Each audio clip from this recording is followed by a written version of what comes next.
예, 반갑습니다.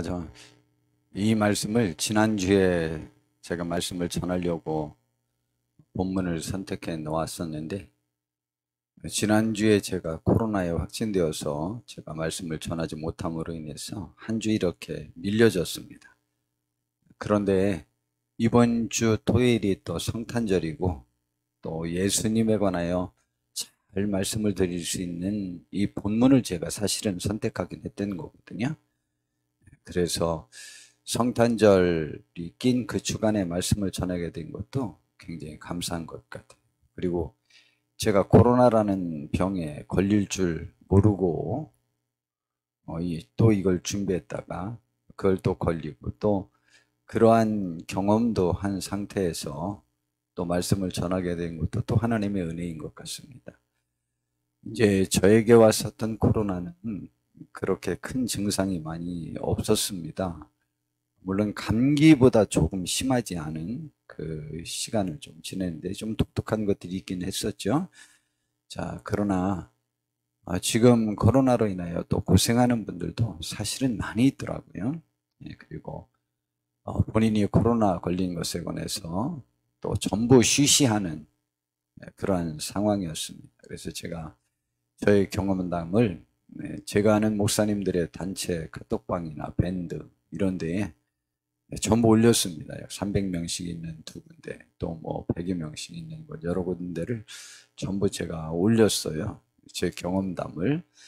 그랬더니 다들 깜짝 놀라면서 그런 것을 이렇게 공개해줘서 너무 고마웠고 전체 과정을 잘 자세히 설명해줘서 참 좋았다고 그렇게들 말씀들을 하셨습니다. 지금 굉장히 그 불쌍한 한 여인이 있습니다. 오늘 성경 본문에 나와 있는 12년 동안이나 여기에 보니까 혈루증이라고 말합니다. 지금으로 말하면 이제 혈루라는 것도 무슨 뜻인지 잘 모르고 또 이제 구약 성경에는 유출병이라고 또 이렇게 나와 있습니다. 유출은 이제 여러 그 피가 나오는 현상 모두를 다 생리하는 때의 현상까지 다 포함해서 말하기도 하는데 지금은 이제 하열이라고 하면 가장 이해하기 좋은 병입니다. 여자들이 지금 12회를 하열을 하는 그 병으로 앓고 있었던 한 여인 이야기를 오늘 본문으로 삼아 말씀을 전하려고 하는 것입니다. 성도 여러분, 지금으로부터 2000년 전에 지금에는 이제 생리대가 있지만 그때는 없었습니다. 우리나라도 몇십 년 전만 해도 우리 어머님 세대만 해도 어떤 사람들은 지프로, 어떤 분들은 이제 기저귀로, 어떤 분들은 그냥 헌옷으로 그렇게 했습니다. 근데 그것이 지금으로부터 2000년 전에 천도 부족했던 시절에 12년 동안이나 혈루증을 앓았다. 하혈을 했다. 한번 생각해 보시죠.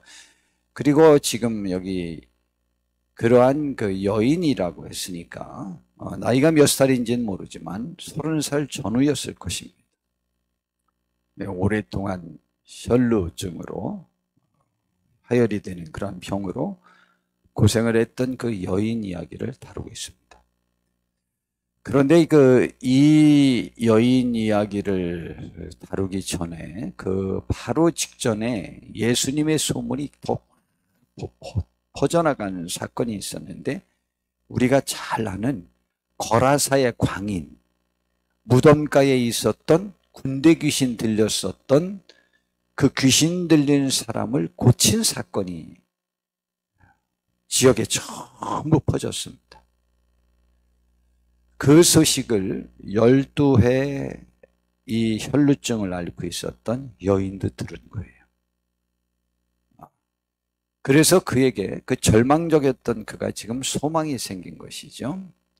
이 혈루증이 그 하혈하는 그 병이 그때 얼마나 치명적인 병이었는지에 관해서 우리 살펴보려고 하는데요.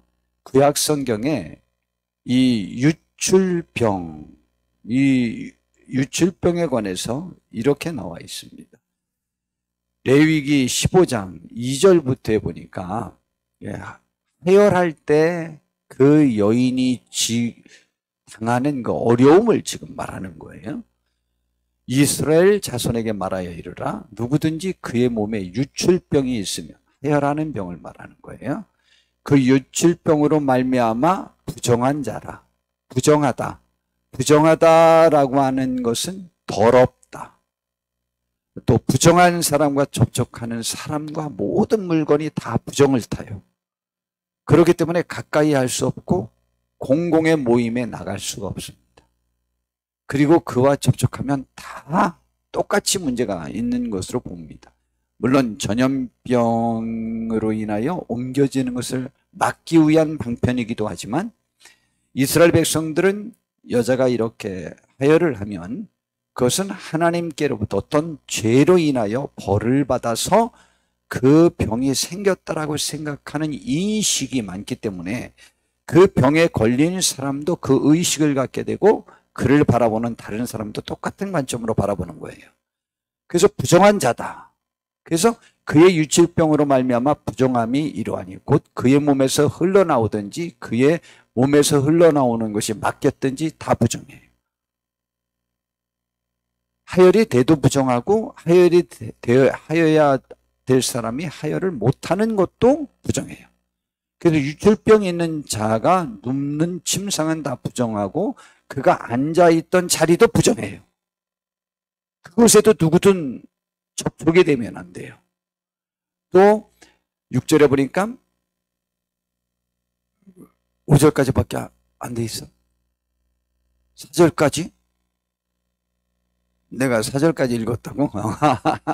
그의 침상에 접촉하는 자는 그의 옷을 빨고 물로 몸을 씻을 것이며 저녁까지 부정해요. 근데 이 사람은 하루만 부정한 게 아니고 며칠 동안, 얼마 동안 부정했어요?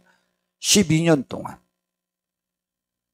유출병이 있는 자가 앉았던 자리에 앉는 자는 그의 옷을 빨고 물로 씻을 것이며 저녁까지 부정하리라. 유출병이 있는 자의 몸에 접촉하는 자는 그의 옷을 빨고 물로 몸을 씻을 것이며 저녁까지 부정하리라.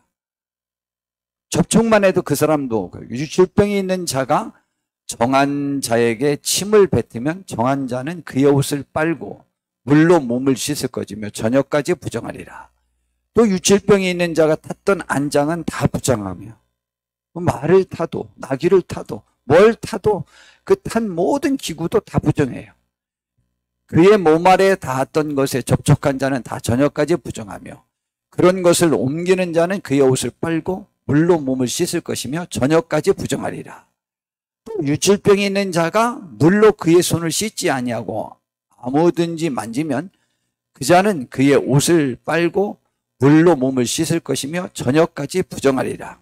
또 12절에 보니까 유출병이 있는 자가 만진 질그릇은 다 깨뜨리고 나무 그릇은 다 물로 씻을지니라 라고 말했어요. 그래서 이 유출병, 하혈을 하는 사람은 예배에도 참석할 수 없고 어떤 공중의 모임에 참석할 수 없어요. 그렇다면 이 12년 동안 이 사람은 어떤 생활을 했을까를 한번 생각해 보라는 거죠. 굳이 말하면 그 병으로 인한 자기의 쇠약해져 가는 그 몸, 그것 말고 그가 심리적으로, 사회적으로 소외되면서 그가 당했었던 그 죄의식, 남들이 볼 때 더럽게 보는 죄로 인한 그러한 벌을 받았다라고 하는 그 의식 속에서 그가 살았었던 그 12년의 고통을 한번 생각해 보자는 것이죠. 이 가련한 여인이 지금 예수님께서 정말 이스라엘 사람들이 볼 때 너무 강한 귀신, 군대 귀신이라고 표현을 했으니까 너무 강력해서 쇠고랑도 끊고 뭐 그러면서 무덤가에서만 생활하는 그 사람을 고쳤던, 그 강력한 귀신 들렸던 사람을 고쳤던 그 사건을 들은 이 가련한 여인이 지금 예수님께 해당장 야이로라는 사람이 와서, 참 우연의 일치죠. 12살 된 자기 딸이 지금 죽었다. 이제 병에 걸려서 중병에 걸려 있다. 그러니 와서 좀 고쳐달라 라고 예수님께 와서 해당장이 절을 하면서 겸손히 예수님께 도움을 청했어요. 그래서 예수님이 내가 가서 고쳐주마 하고 지금 해당장 야이로를 따라서 가는 도중에 바로 12년 동안이나 유출병에 앓고 있었던 정말 가련하고 가련한 이 여인을 만나게 된 것입니다. 그런데 이 여인이 예수님에 대한 소문을 들었어요. 소문을 들었는데 그가 예수님의 옷자락이라도 자기가 만지기만 하면 자기 병이 나을 것이라는 믿음이 생겼어요. 참 신기하죠? 하나님의 도우심이에요. 그런데 이 여인의 상태에 관해서 마가복음 5장 26절에는 이렇게 설명하고 있습니다. 많은 의사에게 괴로움을 받았고 라고 말하고 있거든요. 아니, 의사에게 왜 괴로움을 받죠? 많은 의사에게. 여자분들이 산부인과에 와서 진료받는 것들에 관하여 여자분들의 하는 말들을 제가 많이 좀 들어봤어요. 아주 말들이 굉장히 많더라고요. 이게 굉장히 많아요. 수치스럽기도 하고 또 여러 이야기들을 참 많이 합니다. 그런데 많은 의사에게 많은 괴로움을 받았고 라고 말합니다. 그런데 어느 학자는 또 뭐라고 말을 하냐면, 제가 오늘 본문은 누가복음에서 땄거든요. 근데 누가복음에서는 이 부분을 뭐라고 말했느냐면은 누가복음 8장 43절에 보니까 이에 12회를 혈류증으로 앓는 중에 아무에게도 고침을 받지 못하던 여자가라고만 이렇게 표현을 했거든요. 그런데 이것을 의사였기 때문에 누가는 의사들에게로부터 괴로움을 당했다는 표현을 쓸 수가 없었다는 거죠. 그런데 마가복음에서는 아주 단도직입적으로 많은 의사에게 많은 괴로움을 받았고, 의사가 일부러 괴롭히려고 했던 것은 아니었겠지요. 의사도 불가항력적이었죠. 고쳐지지 않으니까 이 의사는 이런 방법으로, 저 의사는 저런 방법으로 하는 방법이 그때는 또 지금처럼 획일화, 통일화, 구체화되지 않은 것들로 인하여 각자의 우리나라의 한의사분들이 각자의 나름대로 터득한 방법대로 여러 가지 치료하듯이 별 방법으로 다 치료를 해봤을 거예요. 그런데 그러는 동안에 그 치료 과정이 괴로움을 받았다. 괴로움을 받았다라고 말하고 있습니다. 이게 지친 거죠, 여러분. 지쳤고.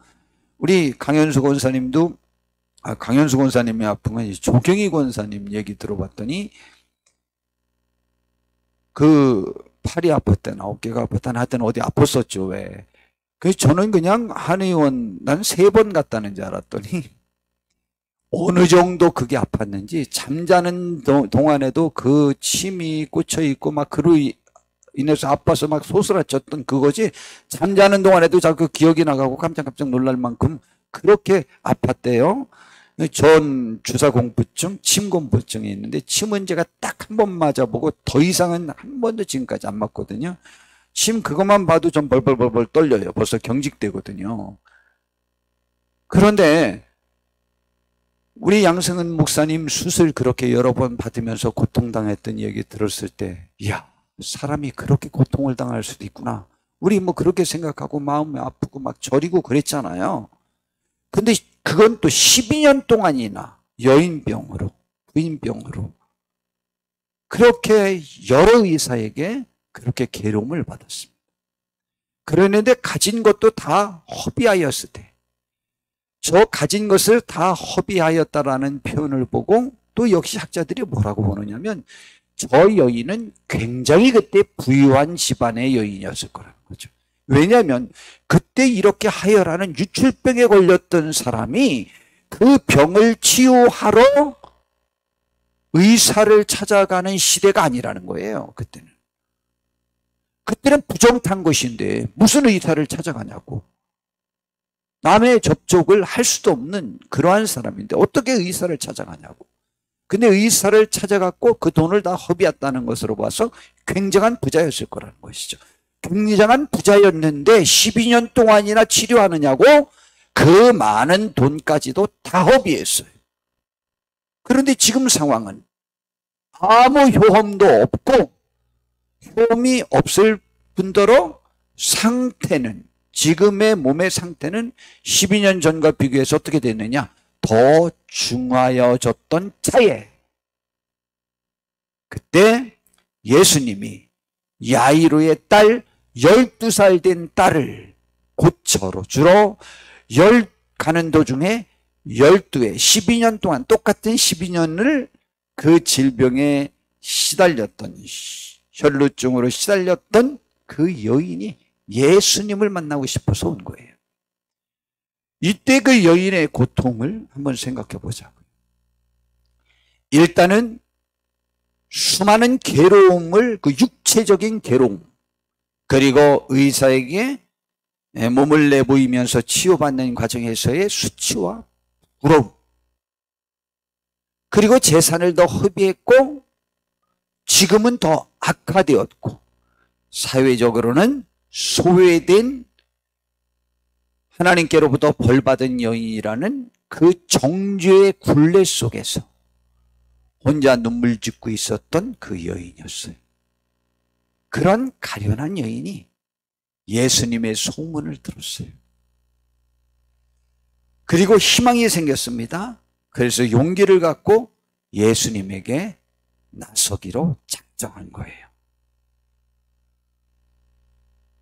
그래서 그 예수님의 옷자락이라도 만지기만 하면 고쳐질 것이라는 믿음이 생겼습니다. 이 여인이 이런 용기를 갖고 예수님 앞에 나섰잖아요. 우리도요, 뒤로 물러나 울지만 말고 우리의 죄의식과 지침과 가난과 수치스러움을 떨쳐버리고 예수님 앞으로 나가는 복된 분들이 되셔야만 합니다. 그 용기와 소망이 주님에 대한 소문을 듣고 주님에 대한 사실 이야기를 듣고 우리에게 믿음이 생겨서 주님 앞에 나아가 주님과 교제하고 주님을 만나고 주님을 붙잡고 하면 낫을 것이라는 믿음이 하나님이 우리에게 생기도록 불어넣어 주시기를 바랍니다. 그렇게 해서 우리가 일어나서 예수님께로 나오셔야만 합니다. 마가복음 5장 24절부터 보니까 이에 그와 함께 가실새 큰 무리가 따라가며 에워싸 밀더라 그랬어요.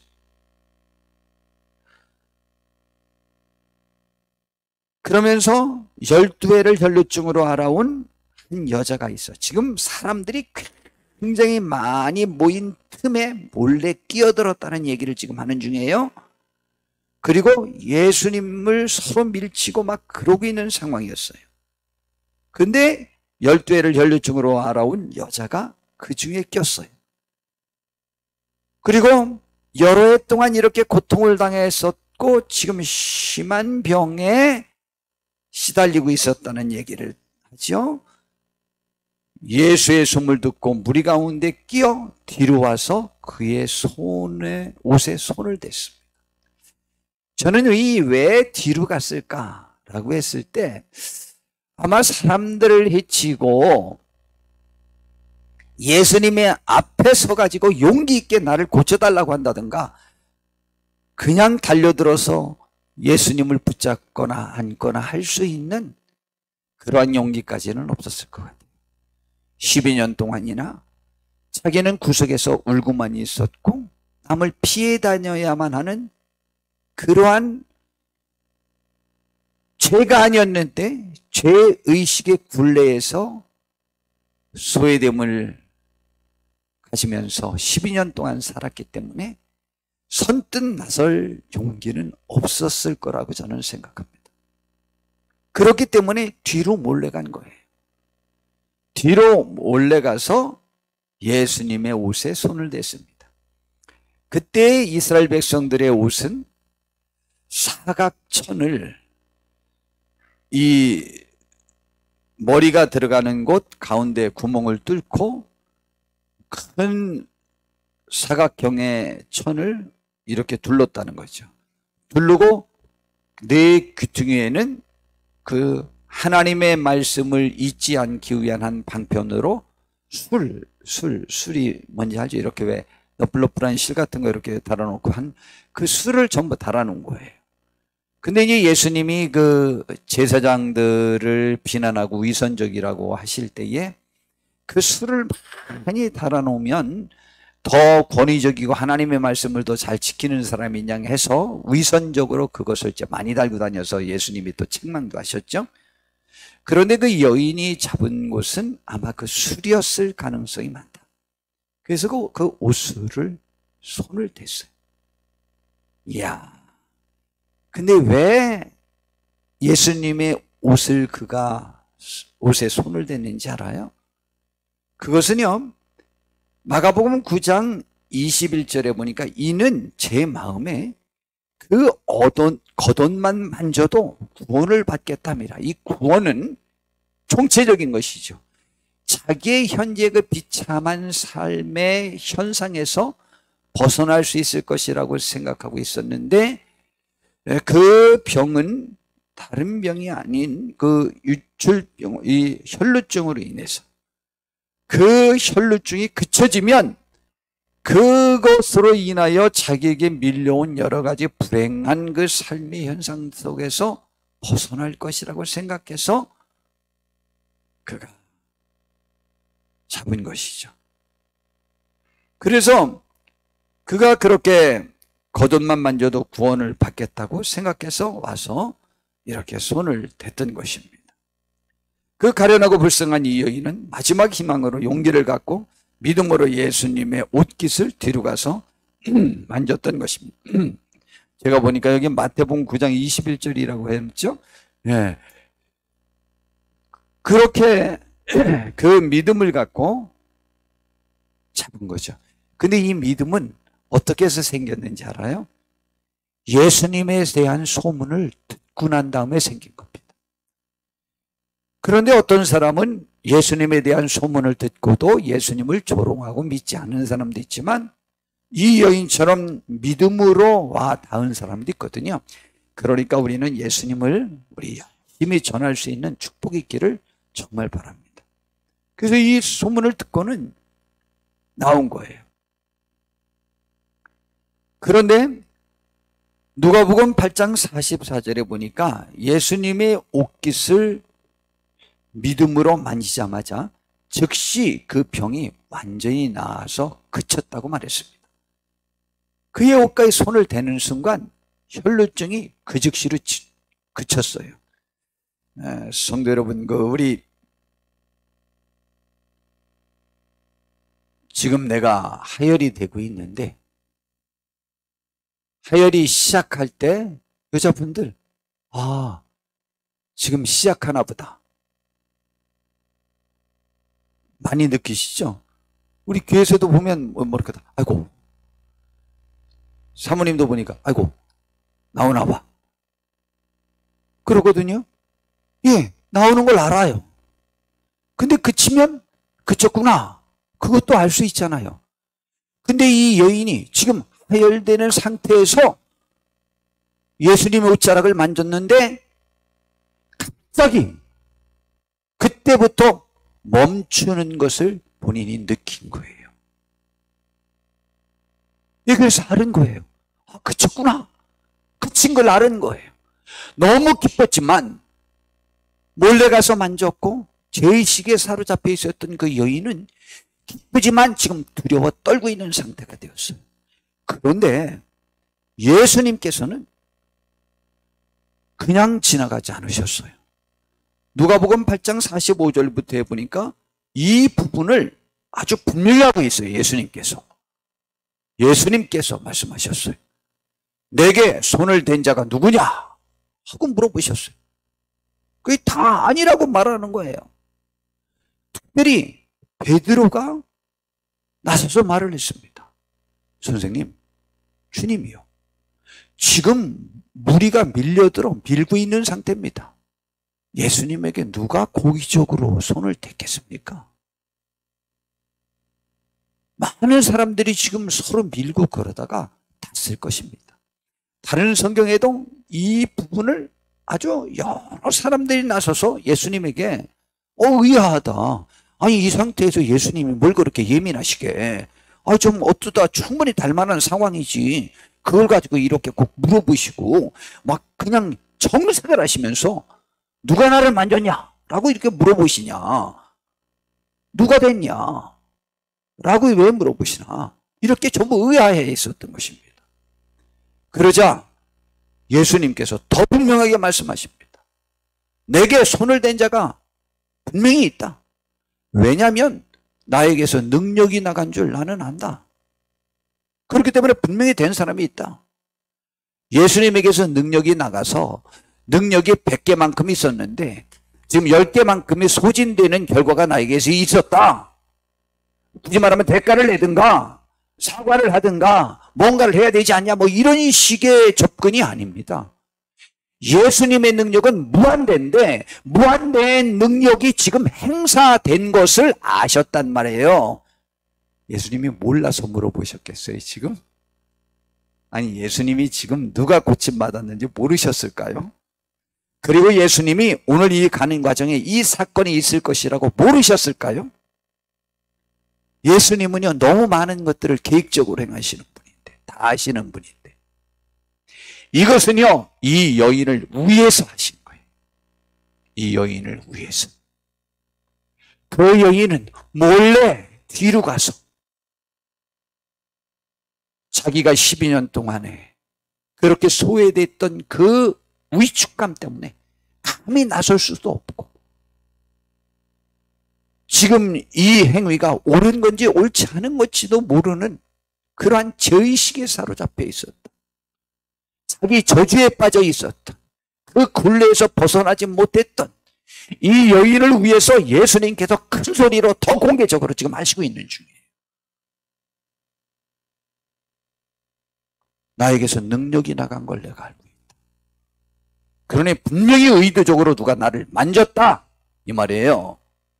그러자 여자가 스스로 숨기지 못할 줄 알고 떨며 나와 엎드려 그 손댄 이유와 곧 나은 것을 모든 사람 앞에서 말하게 되었습니다. 손댄 이유가 뭐죠? 자기가 12해 동안 12년 동안 혈루증을 앓았는데 정말 많은 의사들에게로부터 고통을 당했고 수치와 부끄러움을 당했고 또 그 시절 구약 성경의 가르침에 따라서 자기는 정죄되었고 부정한 여인으로 남들이 자기를 그렇게 보았고 자기도 자기를 그렇게 생각했고 그래서 남 앞에 자기의 병을 말할 수도 없었고 숨기면서 살았고 소외되고 접촉되지 못한 삶을 살았습니다. 그는 12년 동안에 사람으로서 정상적인 대접을 못 받았을 뿐만 아니고 여자로서의 행사를 한 번도 할 수 없는 그러한 불행한 삶을 살고 있었어요. 그래서 그는 그러한 고통 속에서 그는 소외됨의 굴레 속에서 지금 눈물의 나날을 12년 동안이나 살았던 여인이에요. 그런데 예수님의 소문을 듣고 자기가 예수님의 옷에 만지기만 해도 낫겠다는 믿음이 생겼어. 그래서 제가 뒤로 와서 주님의 옷자락에 손을 댔습니다. 그랬는데 제가 고침을 받았습니다. 이 말을 하는 동안에도 지금 예수님이 책망하시려고 자기에게 추궁하는 줄 알았지. 그래서 자초지종을 다 이익하려는 여인이 자기가 그렇게 해서 고침을 받았노라고. 근데 주님이 모르실 줄 알았는데 자신이 제가 말씀을 안 드릴 수가 없었습니다 라고. 예수님이 그런 말씀하실 때 조용히 누가 나에게 손을 댔다, 누가 댄 사람이 없냐 이렇게 하셨겠어요? 지금 예수님의 의도는 공개적으로 이 여인을 해방시키려고 지금 의도적으로 지금 야 누가 나에게 손댄 사람이 있는데 누구냐? 다들 하고 일부러 다 들으라고 한 거예요. 일부러.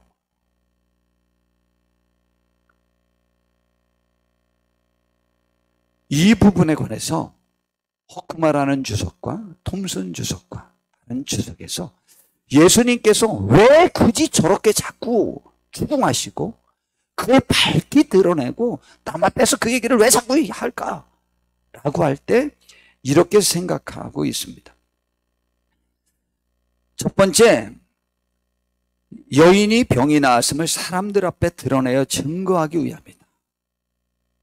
그러므로 이 여인은 이제로부터 너희들이 부정한 여인이라고 하지 마라 라는 것을 분명하게 하기 위해서 이렇게 했을 것이다 라고 생각합니다. 그리고 만약 두 번째, 그녀가 예수의 옷을 만진 이유가 혹시 주술적으로 미신적인 그러한 기대 때문이었다면 그녀의 믿음 속에 들어있는 미신적 요소를 제거하고 온전한 믿음으로 성장시키기 위함이다. 저는 이거는 잘 모르겠어요. 전 이거는 두 번째는 동의는 잘 안 되는데, 좌우지간 믿음을 칭찬하기 위해서라면 그랬을 것 같아요. 그 다음에 세 번째, 사람들로 하여금 여인의 병나음을 보고 하나님께 영광을 돌리기 위함이다. 네 번째, 그녀에게 구원의 확신과 아울러 평강의 말씀을 주시기 위함이다. 예, 이 마지막이 가장 확실하죠. 그리고 칭찬하기 위한 거예요. 잘했다고 축해주기 위해서요. 그리고 자유와 해방을 선포하기 위해서요. 자기가 스스로든 남이 지어줬든 그때 의식적인 전통으로 인해 주어졌던 실제적으로 자기의 몸 상태가 자기를 그렇게 만들었던 그 고통과 그 많은 재물을 허비한 여러 가지 것들로 인하여 위축된 마음을 가졌던 어떻게 했든 지금은 가장 위축됐고 소외됐고 절망적이고 좌절되고 남 앞에 나설 수 없었던 그 여인에게 모든 것 사이의 해방을 한 번에 선포하고 확신시켜주고 평안함을 주기 위해서, 그리고 자부심을 갖게 하기 위하여 지금 막 많은 사람 앞에서 일부러 막 예수님이 좀 떠드시는 중이에요. 전 그렇게 생각합니다. 예수님은요 극히 계산적이고 극히 의도적이고 극히 우리의 유익을 위해서만 일하시거든요. 지금 그렇게 한 거예요. 그래 놓고 결론적으로 말씀하셨잖아요. 따라. 이야, 보세요. 아버지가 딸을 대하듯이, 그 사랑스러운 사람을 대하듯이 따라. 너무 흐뭇해 하시는 것 아니에요. 그때 예수님의 표정을 한번 생각해 보세요. 따라.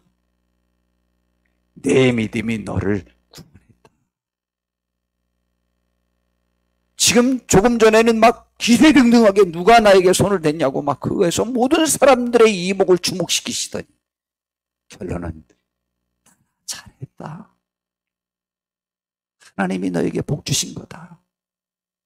내 믿음이 너를 지금 내 병을 낫게 한 거다. 그러니 따라. 내 믿음에 의하여 하나님이 구원해 주신 그 구원을 너는 누리면서 평안히 가거라. 이제 너는 자유를 얻었다. 해방을 얻었다. 노임을 받았다라고 선포해 주신 거예요. 주님 참 멋있죠.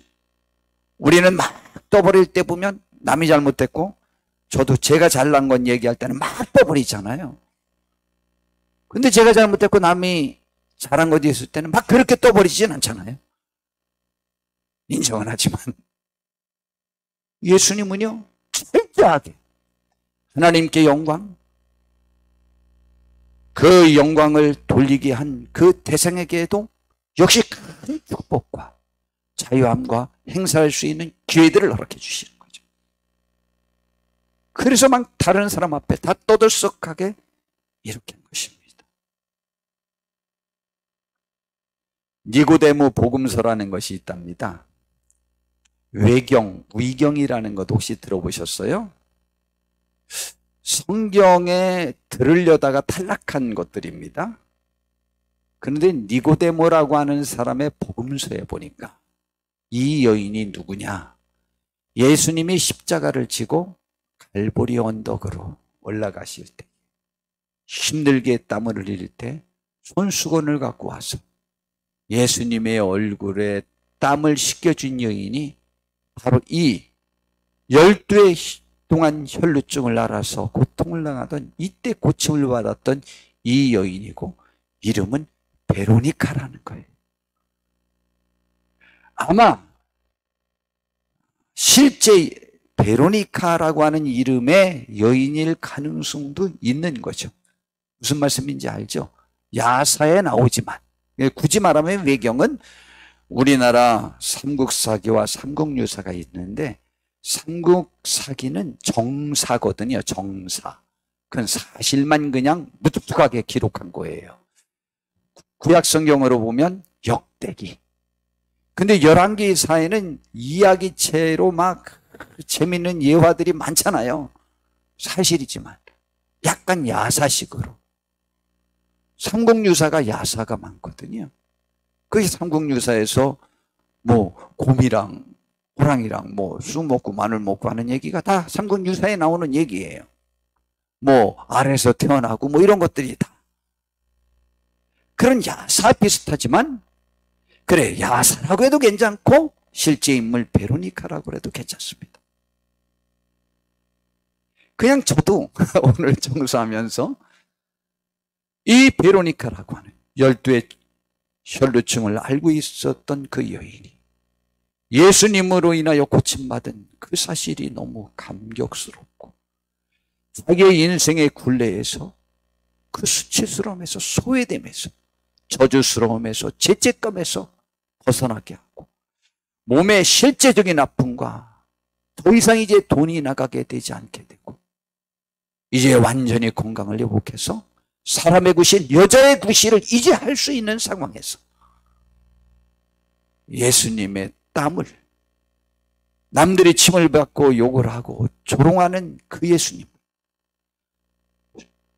초형당하러 가는 그 예수님의 길목에 서서 그걸 아파하면서 안타까운 마음으로 사랑을 표하면서 얼굴에 땀을 씻겨줘. 아니, 저도 또 갖다 붙이긴 또 잘 붙이잖아요. 오늘 청소하면서 베로니카가 그 10대 혈루증을 앓았던 여인, 자기를 구원시켜 주시고 해방시켜 주신 그 예수님께 감사해서, 혹시 자기도 채찍에 맞고 십자가 또 같은 형을 받을지도 모르는 그 상황, 같은 편임을 드러내는 것들은 위험한 것인데, 그럼에도 불구하고 그 감사함을 표하여 예수님의 얼굴에 땀을 씻겨주는 것을 생각하면서 아무것도 아니지만 청소하면서 그 감사함에 제가 사로잡혀서 청소를 했다니까요. 얼마나 또 이게 또 감사함이 오래 갈는지는 또 몰라요. 우리는 이 시간 주님이 우리를 만나 우리에게 이 해방을 선포하고 싶어 하십니다. 우리 주님께 우리는 매번 한 걸음씩 앞으로 나와 그분을 할 수만 있으면 더 밀접하게 접촉을 하는 은혜를 받아야 돼요. 그 믿음으로 말미암아 우리들의 마음에 이런 위축됨과 소외됨의 굴레,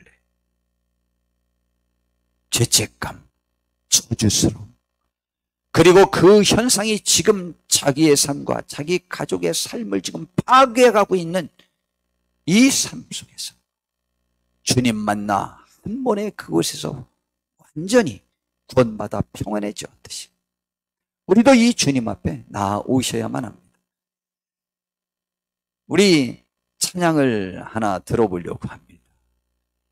인생길 험하고 마음 지쳐.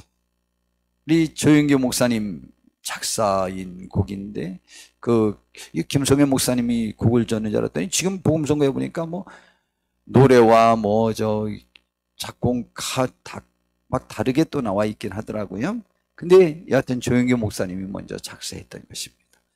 우리 한번 이 찬양 들으시면서 우리 기도해 볼까요? 잠깐 동안 이거 찬송 한번 하는 동안만 우리 기도해 보려고 합니다. 이 가사를 들으면서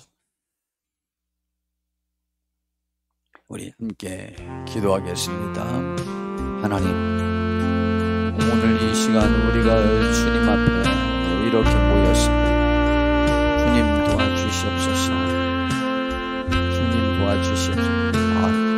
이 화면이 인상 깊게 만들었는데 보면서 기도합시다. 속으로. 인생길 험하고 마음 지쳐 살아갈 용기 없어질 때 너 홀로 앉아서 단식지 말고 예수님 품으로 나오시오. 예수님은 나의 생명 믿음 소망 사랑 되시니 십자가 보혈 자비의 손길로 상처 입은 너를 고치시리. 평생의 모든 꿈 허물어져 세상의 진부 다 떠날 때 어둠에 앉아서 울기만 말고 예수님 품으로 나오시오. 예수님은 나의 생명 믿음 소망 사랑 되시니 십자가 보혈 자비의 손길로 상처 입은 너를 고치시리.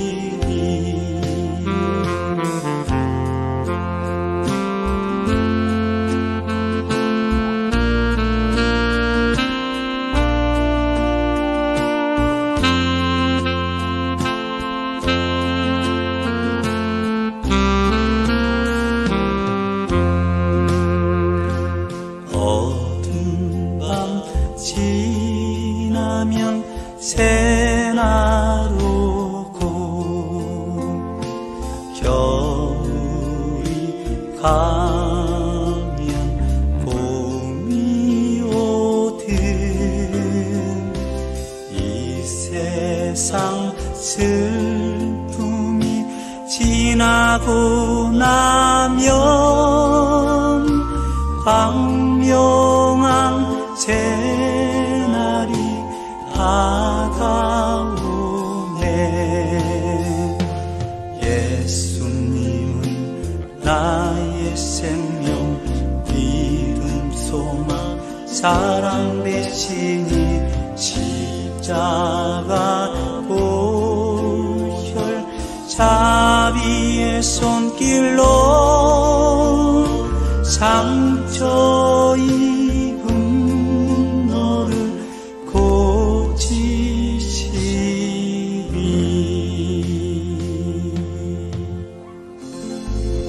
기도하겠습니다. 주님, 12해 동안이나 하혈하는 혈루증으로